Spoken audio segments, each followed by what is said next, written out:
sorry ass DJ.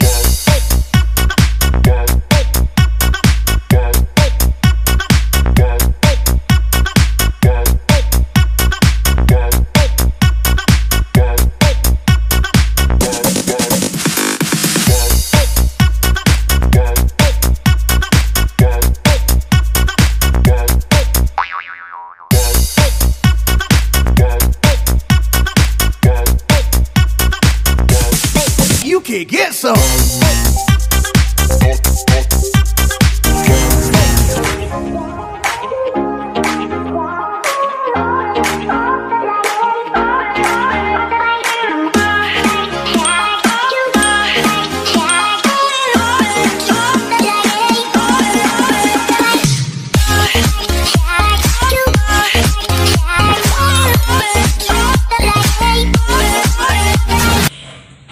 Hello guys! So for today's video, I will show you kung paano ko po nire-refill yung Canon printer ko ng ink. So at this moment, nalagay ko na po yung color black. Okay, kitang-kita nyo naman, full na siya. Well, color blue, red, and yellow, empty po siya kasi wala na po tayong ink. Pero ito, ayan. So, ito yung mga ink natin.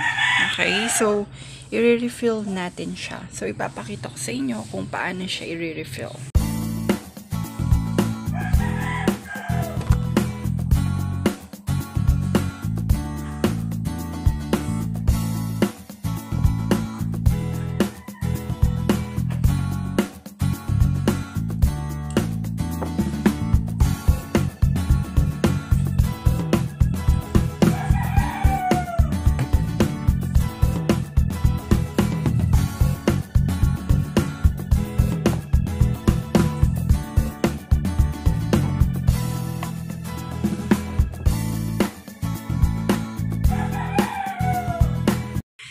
Okay, so nabutas na natin yung color blue. Ngayon, ilalagay na natin siya doon. Okay? Ganito lang yung pag-open dyan. Ayan. Ayan. And then, ito.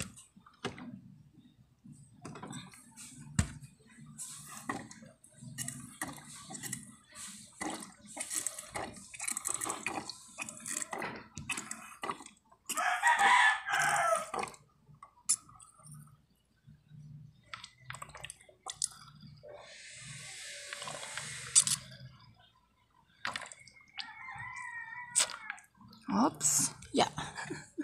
Napuno siya.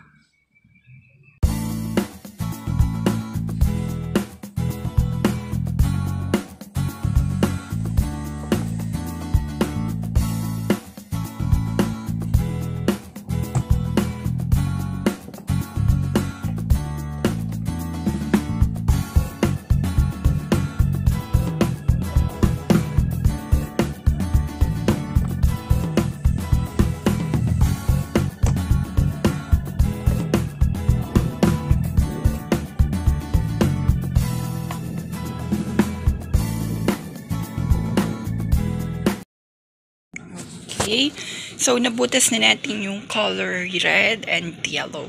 And nailagay na natin yung color black and yung color blue. So, may natira pa ng konti sa color blue natin. Okay, yung ink. Ngayon, as you can see, hindi pa nag-flow yung color blue. So, mamaya, may gagawin tayo para mag-flow siya. Okay? Para mag-flow. Ngayon, ilalagay muna natin yung color red. Ayan. Then,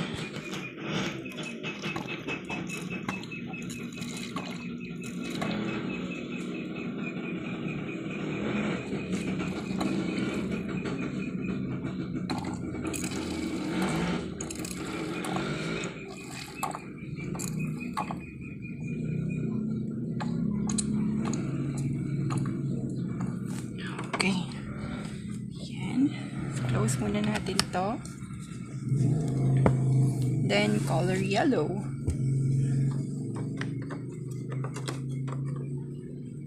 Okay, So, talagang wala nang kalaman-laman yung ink natin.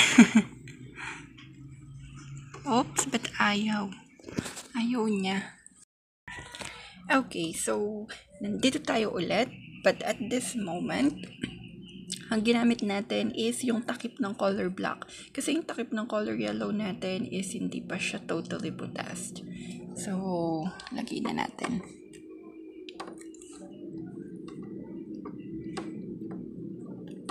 Ayan.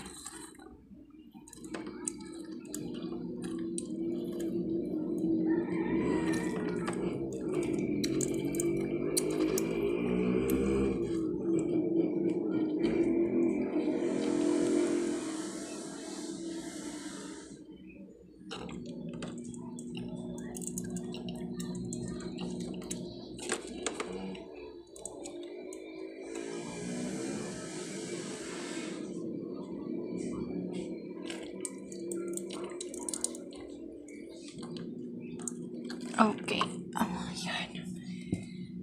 Okay, takpan muna natin to.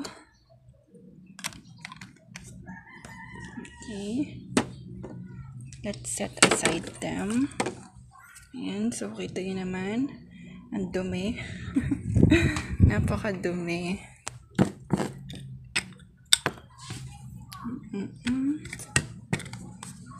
Okay. Then, closed. Ayan guys, So, kita nyo dyan, hindi nagfo-flow yung mga ink kahit na na-fill na natin sila. So, ganito lang yung gagawin natin. Okay. So, dito, baba muna natin to. So, ayan, we see here na hindi nagfo-flow yung ink ng printer natin. So, kailangan natin gawan to ng paraan. So, ganito lang yung gagawin natin. Okay. So, off muna natin. Then, on.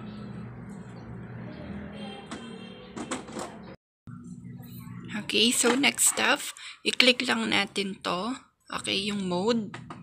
Ayan. Then, after that, ito yung plus sign. Okay, so nakita mo yan. Medyo malabo. Okay, so sa plus sign, i-click lang natin to ng 10 times. 9 times pala kasi may 1 na tayo. 4, 5, 6, 7, 8, 9. Oops, ba't ayaw? Ba't ayaw niya? Ayan, 10. So, kailangan 10 siya. Ngayon, kapag naka-10 na yan, i-click lang natin tong start color sa color.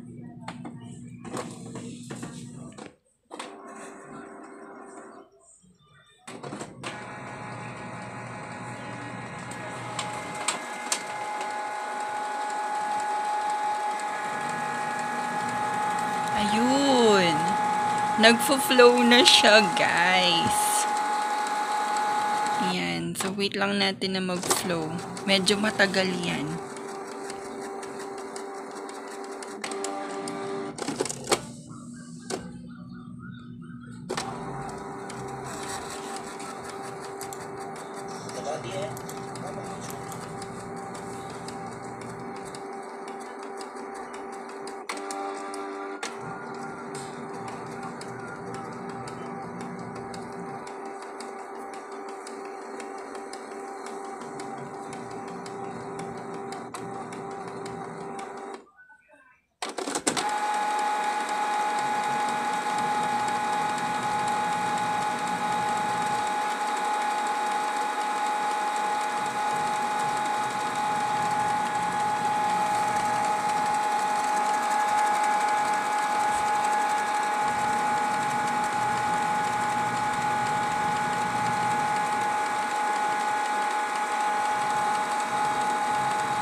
So, as you can see, ayan, so nag-flow na yung for ink natin. So, hintay na lang natin na mahinto tong printer. So, ganyan talaga yan katagal. Pero effective yan, guys. Talagang ma-fill niya, okay? And mag-flow yung mga ink natin. Okay? Papasok dyan. Ayan o, nakitang-kita nyo naman. Ayan, so na-fill na niya. So, nahigop na niya yung ink.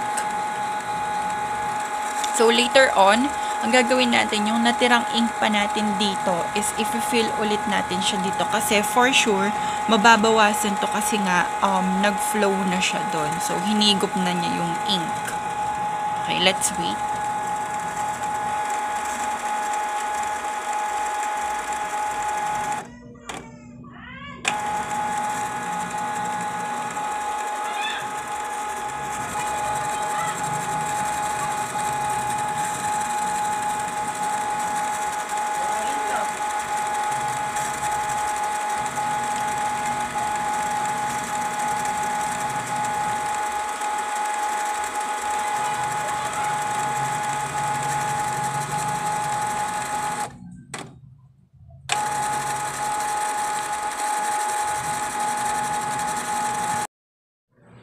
Okay, so we're back. So, pinost ko siya kanina kasi napakatagal talaga niyang mag-stop.